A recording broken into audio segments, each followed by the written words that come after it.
ओहो, अगर थोड़ी सी ठंड और बढ़ गई ना तो सुबह तक तो मेरा राम नाम सत्य पक्का है। हे भगवान, ना जाने वो कौन सी घड़ी थी जब मैंने इतने बड़े परिवार में शादी करने के लिए हाँ की थी।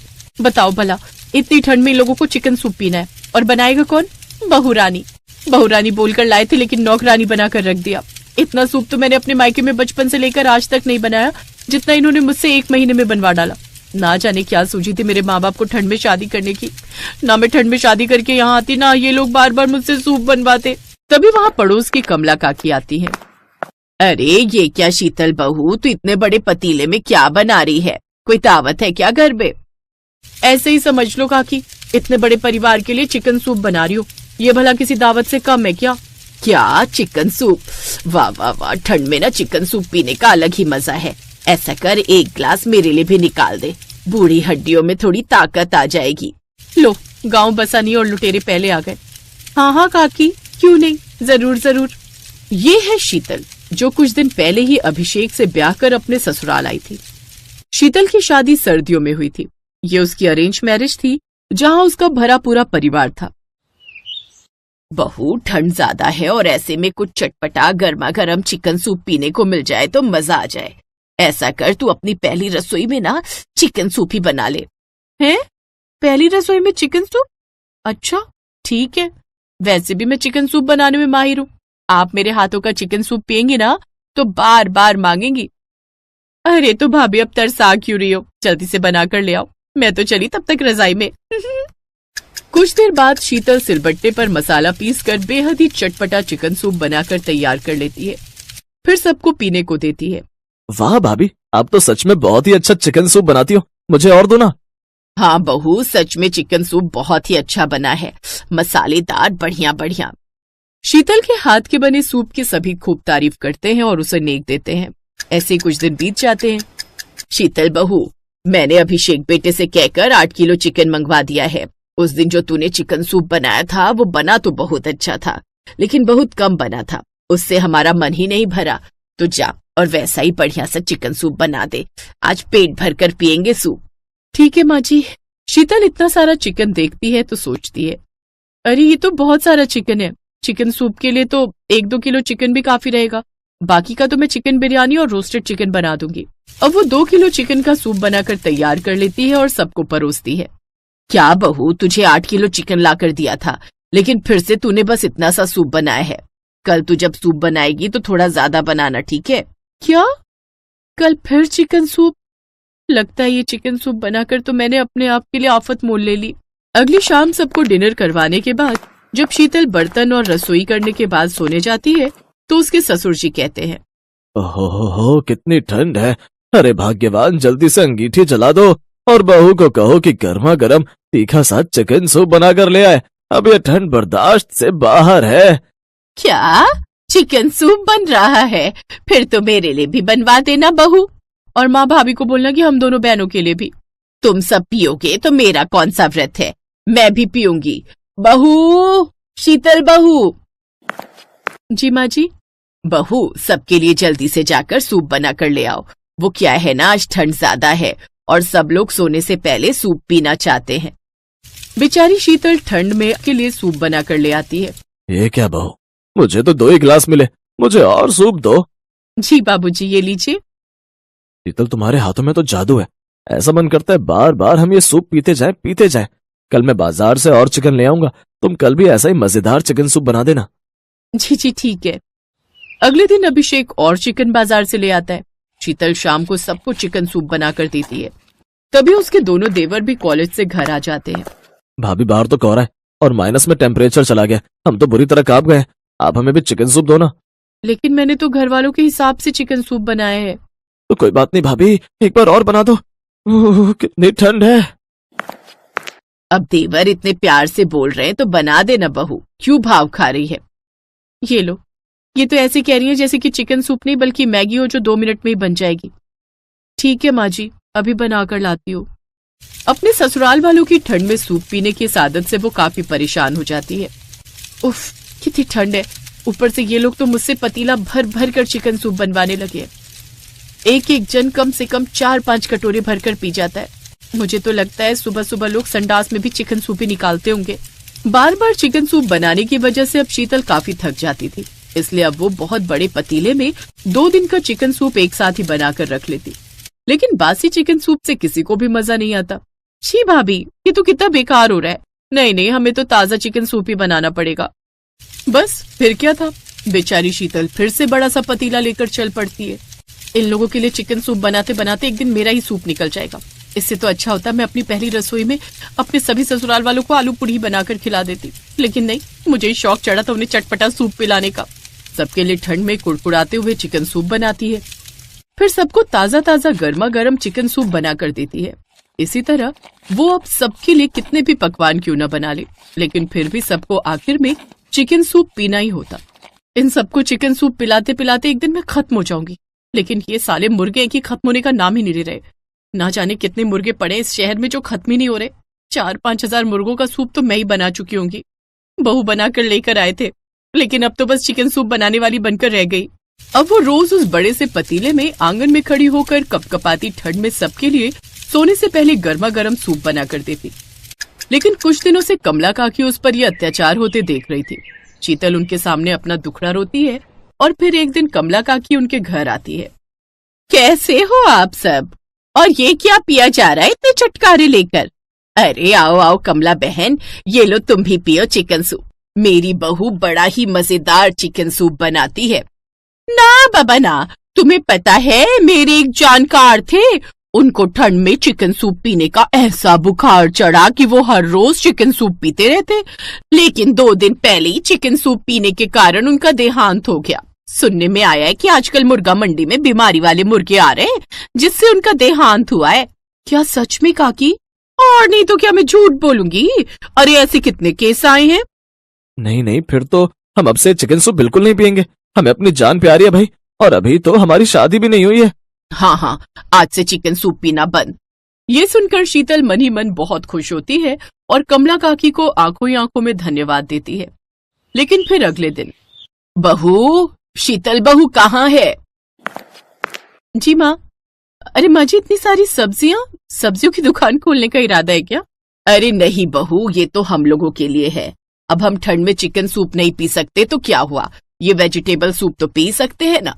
ऐसा कर, अब से ये वेजिटेबल सूप हम लोगों के लिए बना दिया कर। ले सब्जियां और इन्हें काट ले और सूप बना दे जल्दी से। ये कहकर उसकी सास तो वहां से चली जाती है, लेकिन शीतल अपना माथा पकड़कर बैठ जाती है। हे राम, आसमान से गिरे खजूर में अटके। पहले तो सिर्फ चिकन को धोकर ही सूप बनाना होता था, लेकिन अब तो मुझे इतनी सारी सब्जियां काटनी पड़ेंगी, उसके बाद सूप बनेगा। चल शीतल बेटा, लग जा अब काम पर। बेचारी शीतल अपनी किस्मत पर रोते हुए वहां बैठी रहती है।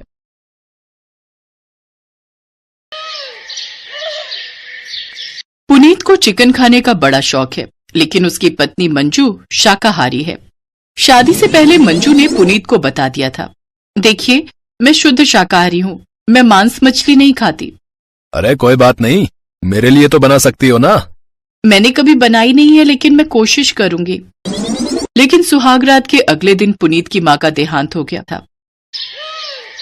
माँ की वजह से इस नल्ले पुनीत को पाल रहा था, अब इसे घर से निकालने का वक्त आ गया है। सही कहा, काम वाम कुछ आता तो है नहीं इसे, फालतू में पैसे लेता है बस। पुनीत और उसका बड़ा भाई रोहित एक साथ एक छोटा सा होटल चलाते थे। पुनीत को हिसाब किताब अच्छे से आता नहीं था। रोहित उससे हर एक छोटा बड़ा काम करवाता था और खुद बस बैठकर हिसाब किताब करता था। वो अपने भाई को हिस्सेदारी से निकालना चाहता था, लेकिन उनकी माँ की वजह से ये हो नहीं पा रहा था। लेकिन अब माँ नहीं रही। पुनीत चल अपना सामान ले और निकल जा इस घर से। निकल जाऊं? लेकिन कहाँ जाऊंगा भैया? अरे मुझे क्या पता, जहां मर्जी चला जा, लेकिन इस घर में तुझे और तेरी बीवी को जगह नहीं मिलेगी, समझा? मंजू ने रोते हुए अपनी जेठानी का पैर पकड़ लिया। दया कीजिए दीदी, मेरी अभी अभी शादी हुई है, मैं कहाँ जाऊंगी? इस बैल बुद्धि से शादी ही क्यों की? इसके दिमाग में गोबर है गोबर, कुछ काम धंधा आता नहीं है इसे। फालतू में हर महीने पैसा मिलता है इसे, लेकिन और नहीं। निकल जाओ यहाँ से। रोहित और शीतल ने मिलकर पुनीत और मंजू को घर से निकाल दिया। शीतल ने बस अपने लिए कुछ साड़ी ले ली और खाना बनाने के लिए उसे बस एक हांडी और एक चम्मच मिला। दीदी, एक हांडी और एक चम्मच से मैं खाना कैसे बनाऊंगी? साथ में और कुछ तो दे दो। अरे जा जा, ऐसा क्या बनाएगी तू, इतने सारे बर्तन लगेंगे। खाना तो तुझे सूखे चावल ही है, इसमें ही हो जाएगा। एक हांडी में क्या क्या बन सकता है ये शायद शीतल को पता होता, तब शायद वो हांडी भी ना देती। जो भी मिला उसे समेटकर पुनीत और मंजू नए घर की तलाश में निकल गए। मंजू, माफ कर दो मुझे।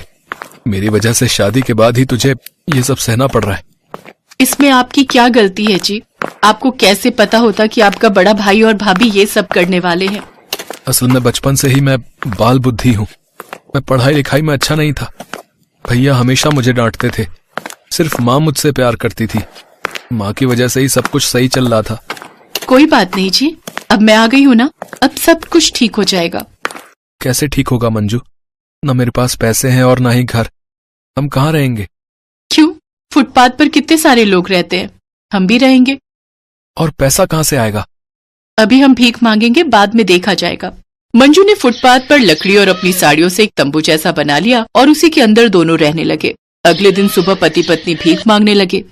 भगवान के नाम पे कुछ दे दो, भगवान तुम्हारा भला करेगा।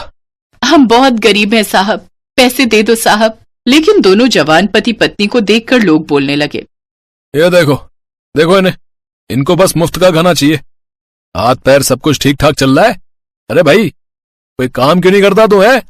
हमें काम कौन देगा साहब, आप देंगे? नहीं नहीं, मेरे पास काम नहीं है, लेकिन काम तो कहीं भी मिल जाएगा। बोलने के लिए तो बहुत कुछ बोला जा सकता है, लेकिन असली वक्त पर सभी कट लेते हैं। वो आदमी भी वहां से चला गया। लेकिन मंजू और पुनीत को अपना पेट भरना था। पास ही में बंटी नाम का 15 साल का लड़का भीख मांगता था। उससे मंजू और पुनीत की दोस्ती हो गई। बंटी कभी पाव तो कभी रोटी लाकर मंजू और पुनीत को खिलाने लगा।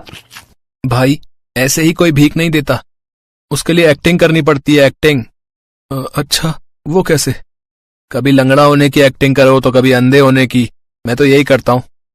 पुनीत को यह आइडिया अच्छा लगा। अगले दिन पुनीत बंटी के साथ अंधा बनकर भीख मांगने गया और आज उसे पूरे 400 रुपए भीख में मिले। मंजू खुश हो गई। अरे बंटी, तुझ में तो बहुत अकल है, तेरी वजह से आज हमें इतना पैसा मिला। बोल तुझे क्या खाना है? मैंने बहुत दिनों से चिकन नहीं खाया। हाँ, मैंने भी बहुत दिनों से चिकन नहीं खाया। मैं चिकन लाता हूँ। लेकिन कढ़ाई नहीं है। अच्छा ठीक है, ले आइए, मैं कुछ जुगाड़ करती हूँ।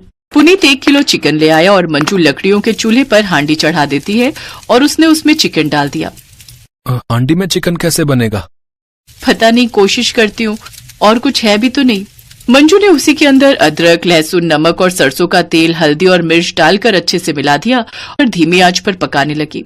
घंटों भर चिकन पकने के बाद मंजू ने हांडी का ढक्कन खोला और उसमें से इतनी अच्छी स्मेल आई कि मंजू के मुंह में भी पानी आ गया। अरे वाह, मैंने जिंदगी में पहली बार चिकन बनाया है। स्मेल तो बढ़िया लग रही है। आज खा के भी देख लो मंजू, वैसे भी और कुछ नहीं है। मंजू ने जल्दी जल्दी चावल पकाया और तीनों ने मिलकर हांडी में बना हुआ चिकन खाया। अरे वाह, टेस्ट भी तो बढ़िया है। हाँ मंजू चाची, आपने क्या चिकन बनाया है? ऐसा चिकन मैंने कभी नहीं खाया। मैं भी। हांडी में इतना अच्छा चिकन बनता है, ये मुझे पता नहीं था। 1 किलो चिकन तीनों मिलकर खत्म कर देते हैं। मंजू चाची, आपने इतना अच्छा हांडी चिकन बनाया है, आप यही हांडी चिकन बेचती क्यों नहीं हो? अरे हाँ, ये तो तुमने सही कहा। लोग एक ही तरह का चिकन खाते खाते बोर हो गए। लोगों को ये हांडी चिकन बहुत पसंद आएगा, लेकिन उसके लिए भी तो पैसों की जरूरत है। बड़ी हांडी चाहिए, चूल्हे के लिए लकड़ी चाहिए, बर्तन चाहिए। कम से कम 10,000 रुपए की जरूरत है। कहाँ से आएगा पैसा? मैं दूंगा ना। भीख मांग मांग कर बिजनेस करने के लिए कुछ पैसे इकट्ठे किए हैं मैंने। इसी व्यापार में लगा देता हूँ पैसा। आप मुझे पार्टनर बना लेना। अगले ही दिन से मंजू ने हांडी चिकन बनाना शुरू कर दिया। हांडी चिकन की स्मेल से ही लोग आने लगे। मंजू फुटपाथ पर बैठकर हांडी चिकन बनाने लगी। बंटी और पुनीत लोगों को खिलाने लगे। इसी तरह वो दुकान फुटपाथ हांडी चिकन के नाम से फेमस हो गई। जिस आदमी ने पुनीत और मंजू को कुछ काम करने की सलाह दी थी, वो एक दिन खाने आया और हांडी चिकन खाकर उसने बहुत तारीफ की। अरे वाह, तुम लोगों ने तो कमाल कर दिया भाई, है? बहुत स्वादिष्ट चिकन था ये। वाह। इसी तरह 1 साल के अंदर उन लोगों ने दुकान खड़ा कर दी। बंटी उन दोनों के साथ ही रहने लगा। उधर रोहित के होटल में धंधा बंद होने की कगार पर आ गया, क्योंकि पुनीत ही सारा काम संभालता था। सभी कस्टमर के साथ अच्छा बर्ताव करके उन्हें खुश रखता था। लेकिन रोहित वो नहीं कर पाया और होटल बंद हो गया। और 1 साल बाद पुनीत ने उस होटल को भी खरीद लिया। और इसी तरह हांडी चिकन बेचकर पुनीत, मंजू और बंटी अमीर हो गए और खुशी खुशी जीवन बिताने लगे।